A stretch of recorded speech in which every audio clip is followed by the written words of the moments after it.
Tag-init pa at tumataas ang bill dahil sa mataas ding demand. Pinag-aaralan ng Energy Regulatory Commission na palawigin ang suspensyon sa paniningil ng Green Energy Auction Allowance. Tinarget naman sa anti-urban blight campaign ang mga sala sa labat na kawad na posibleng pagmula ng sunog. Maiunang balita si Bernadette Reyes.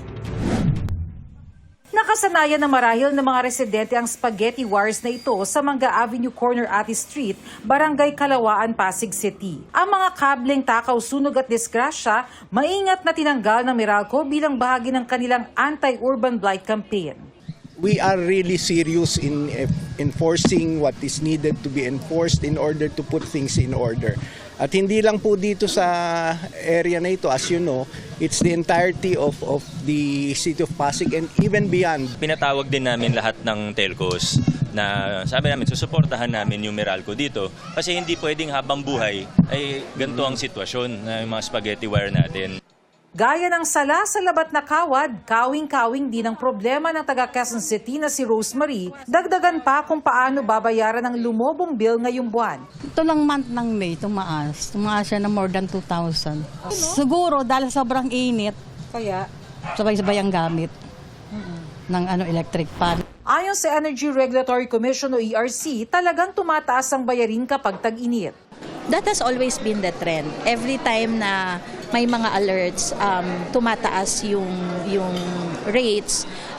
But there are mitigating measures naman. There has always been an increase in electricity rates during summer months.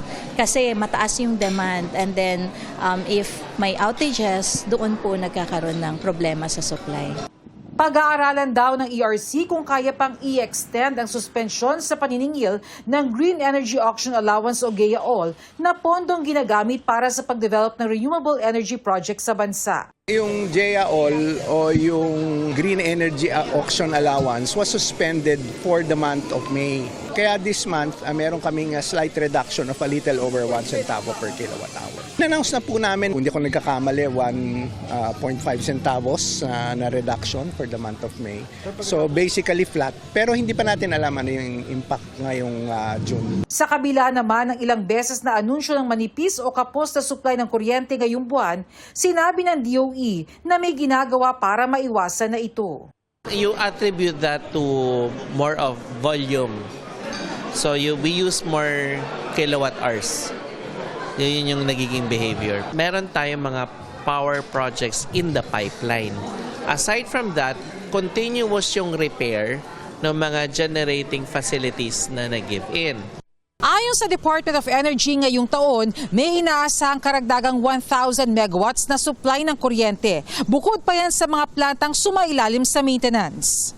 Mungkahi ng ERC magkaroon ng mas maraming mamumuhunan sa pasilidad na kayang mag-imbak ng sobrang solar energy. Ayon naman sa isang energy law expert, mahalagang magkaroon ng karagdagang baseload plants na kayang magbigay ng dagdag na supply ng kuryente. Kasama dun sa dahilan kung bakit nagba-brownout tayo dahil maraming power plants on shutdown. No, there are about 17 to 20 power plants that are either derated or naka-shutdown ho. No? And taon-taon ho, ito ho problema natin. No? Kailangan ho talaga magdagdag tayo ng supply sa sistema para hindi ho natin problema itong outages every summer. Ito ang unang balita. Bernadette Reyes, GMA News.